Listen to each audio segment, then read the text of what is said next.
As you've noticed, some things don't flow quite like they used to, but that's okay. It's all about flexibility, and we'll work out all the bugs. But here we are, in our sanctuary, after all of this time. Distance, yes. Wearing masks, yes. For our and other people's safety. 12 months ago, summer of 2020, when it felt like we were rained on with heat and fire and racial violence and political upheaval, we were filled with anxiety. We were bewildered at that time. Bouncing between a frenzy of social and political activism and some kind of obsessive shopping routine that we got into, and then maybe scrolling through social media trying to keep up with what's happening, why is it happening, and how. What do we do now? Who knew that this would take this much out of us? Many of us recognize and treasure this space. It feels like home. It's a home in which we greet one another, but also one in which we welcome guests. We welcome loved ones. All of those who seek connection with God and with a community of faith. Even though we were not physically together for 17 months, we were always together. Always. Now, the most, the thing that comes to mind first is we were connected through Zoom and YouTube and texts and emails and calls and cards and things like that. But our connection runs a whole lot deeper than that. That was an outpouring of what is inside. We valued our mission enough, our purpose, the spirit within which we work. We valued that enough to have that be our glue. And something shifted as a result of that. We're different people than we were 17 months ago. We've come face to face with our inability to change many things. Actually, I would say most things. We might think that would diminish us as people or as a congregation or a community, but quite the contrary. It actually strengthened us. We're stronger rather than weaker. Who knew that we would learn so much about viruses during this year? And how viruses transmit. And then there was different information coming as new information became available. So we learned a lot. We also experienced how this was an opportunity to practically live the teaching of Jesus when he said, love your neighbor as yourself. Our primary concern was for our safety, but also for the entire community. Whether that was people that we worshiped with on Sundays, or people that we met at the grocery store, employees there, people at the gas station, anyone. That was our primary responsibility and goal. Safety and getting through this as whole as possible. We were not afraid. We were not overreactive, as some people would have said. We were intentional and decisive. And coming to this place on the journey, we have no regrets for having placed high value on our neighbor. This is what Jesus would have done. It became starkly apparent, if we hadn't realized it before, that church is not a building. Church is much more than that. It is a fellowship. It's community. It's being bound together by a common mission and a purpose. Who would have guessed in March 2020 that we could survive till July 2021 exclusively on online platforms? We would not have guessed that. But here we are. We survived it. We not only survived it, but we thrived in it. We have a common mission. And definitely, we have experienced this year, in this year of isolation, that we were carried by the wind of the Spirit. And as a result, we're more confident now than ever that we did the right thing. We made the right decision. We don't always make the right decisions, but I think this was the right decision, and we are stronger. We could never have predicted that. Most things aren't predictable. Unpredictable needs to become our new best friend, as we've seen this morning. During Jesus' time, the religious place for teaching, for Torah or scripture study and prayer, was the synagogue. But the function of the synagogue changed over the years. The word synagogue, that Sue read, that word actually means things like gathering together, having things together in one place.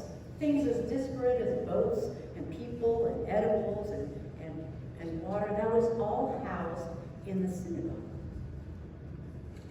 Scholars point to an archaeological dig in the early 20th century that produced documents indicating synagogues also functioned as community centers, hostels that housed strangers, spaces for festivals and museums and concerts. They also functioned as a type of social welfare agency, collecting and dispersing money. Now we've come to equate the word synagogue with a place where you worship, where you're taught in a religious topic. But synagogues were a whole lot more than that. They were multi-purpose, multifunctional buildings. Who knew? Even during the time when Jesus loved to read from the scrolls and read from the law and teach in synagogues, he experienced limitations. That space limited. Like any building, attendees had to meet the parameters of that building, size for one, and protocol for another. There were rules in that time about what could happen in those spaces. Instruction was primarily for grown men, although some accommodations were made for women and children. That may explain why Jesus loved to teach outside. He healed, he taught, he moved, he played with children, all kinds of things, but he did it outside. There was endless space to accommodate any number of people. And there were no restrictions on who could come, how many, and no one was there keeping the undesirables out. Because they were all welcome. That's the revolutionary part of it. All are welcome. That must have been one of the greatest drawing cards for Jesus' mission and mandate and method. He engaged warmly, openly, expressing the unconditional love of God. So in this text, the crowds were pressing against him. It was a huge crowd. And as Sue read, he had to retreat back because he was running out of land. They came right up to the lake, and he said, well, hey, it's a boat. Gonna get into that boat. Sure, why not? There were no limitations. There were itinerant teachers and leaders at that time, but they were mostly rabbis that dealt with small groups of disciples. Large masses of people like this, gathering and traveling with a rather unique and unconventional leader, now that was new. Probably teaching from a boat was new too. Although the Apostle Paul's context was already different from Jesus's several decades later, but he too was presented with a surprising dilemma in his life. If you know who he was before this time, this reading, he was actually a very prominent Jewish leader. He had done his homework and he had done his education. So he knew the inside of that system, inside and out. And all at once, he wasn't always welcomed into that inside space because he had a vision. He actually had Jesus appear to him, the voice of Jesus at least, in a vision. And after that, he spread that story. He shared it with whoever and said, listen, maybe we need to take another look at who this Jesus the Christ really was. In his earlier years, I'm sure Paul could never have imagined that he would end up on the outside of this system that he had vehemently defended. He had been an insider, and he had defended that space. But not now. Sometimes he was given that opportunity to come inside these places of worship and instruction, but not always. So in this text, we find that Paul has come to a new town, and it's a Sabbath, the day of rest and worship. Now, the town of Neapolis was under Roman occupation, and it was a military city, so chances are there wasn't a synagogue there. What was known to Paul was that people often met on the riverbank for prayer. Just anyone would come and gather together there. It was outside of the city, safe. It was where no one would bother them. Spiritual people were welcome there, not always in the city. This gathering place, the riverbank, may sound unusual and even radical to us, but not to Paul. He worked with what he had, and he adapted as needed. Invitation to a synagogue? Great, I'll be there. See you on the Sabbath. No indoor place of worship? No problem. A riverbank is just fine. Or Zoom, or YouTube, in our case. Now imagine if Jesus had been unwilling to meet the crowds where they were and addressing the needs that they came with, but he had simply handed out invitations to the next synagogue meeting. Okay, well, he would have lost about 75% of them because they wouldn't fit. Maybe more, probably more. Or imagine him saying, come on now, I'm not going to preach a vote. I don't deserve that kind of disrespect. So I guess if that had been the case, his ego would have stood in the place of incorporating and welcoming this large crowd. He knew that crowds came to be in his presence, just to be there, just to hear him speak, just to see how he would interact with them. Or what if Paul, because he used to be this highly esteemed religious leader, had decided that he would refuse to talk to only the women of that city? Men did that in those days. Some even do that today. What if he had withheld baptism from Lydia and her household because he didn't have the right space and the right symbolism to carry out this sacrament?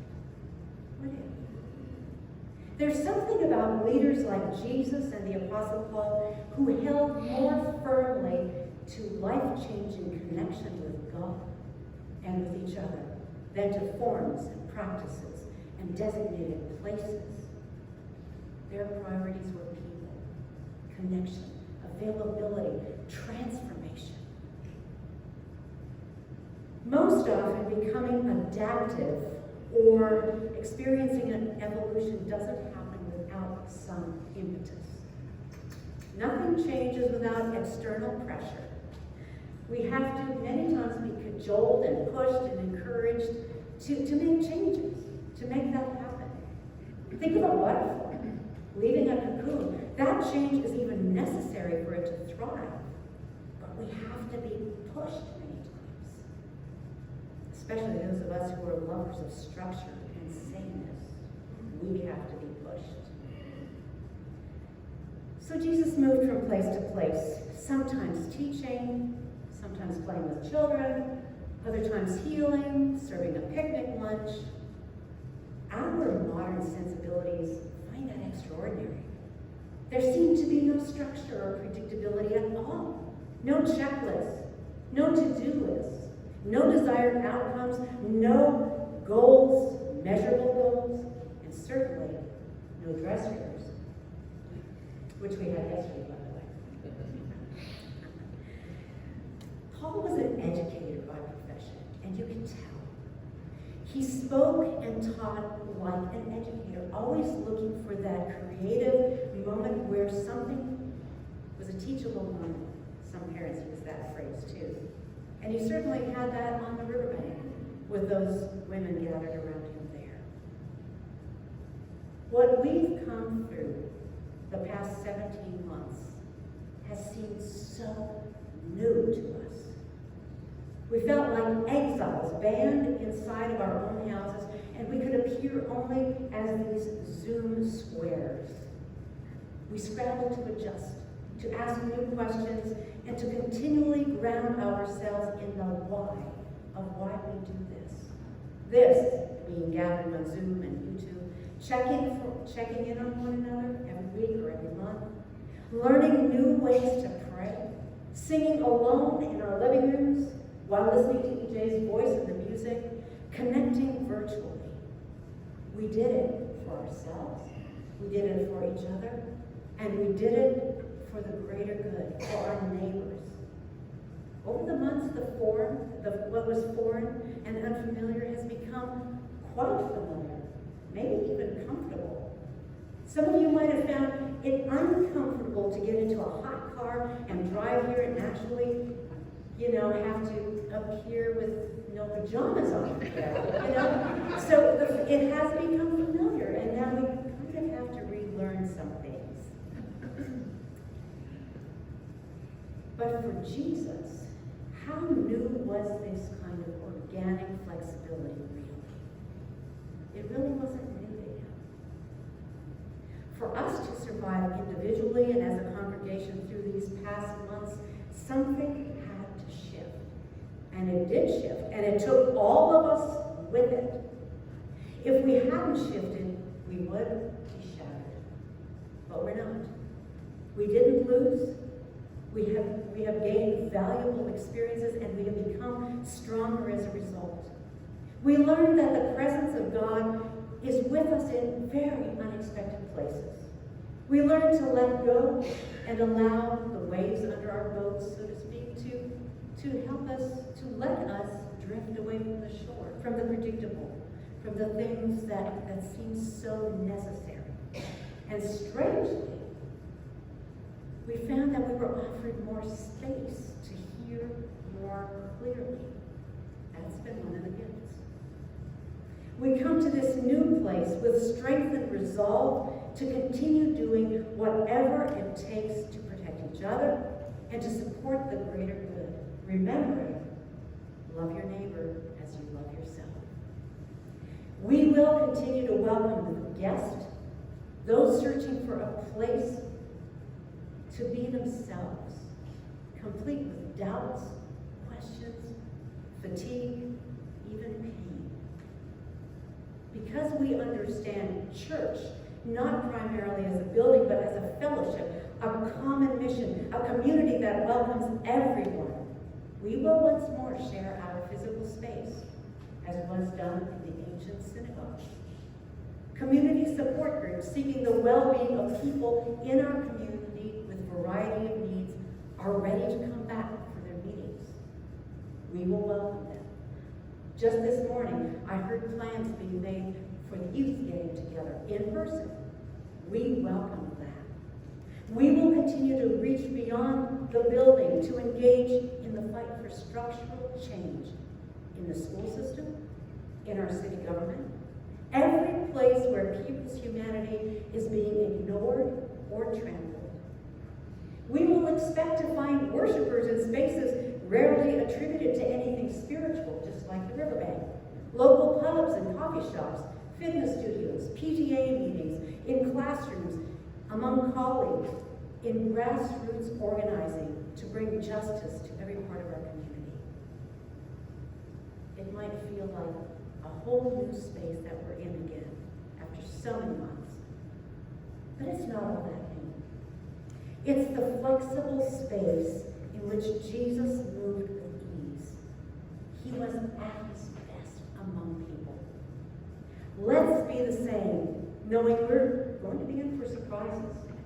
Every step of the way, surprises are part of the game as well. Maybe not that our boat will be filled with fish like the people who loaned the boat to Jesus, but maybe in seeing people's lives filled with just a little more hope, more courage, more strength to keep on, just because you or I pushed past our fatigue and our fear to reach out, and show up. Who knew that this year could pull so much from us, and yet that we would be blessed beyond measure? Who knew?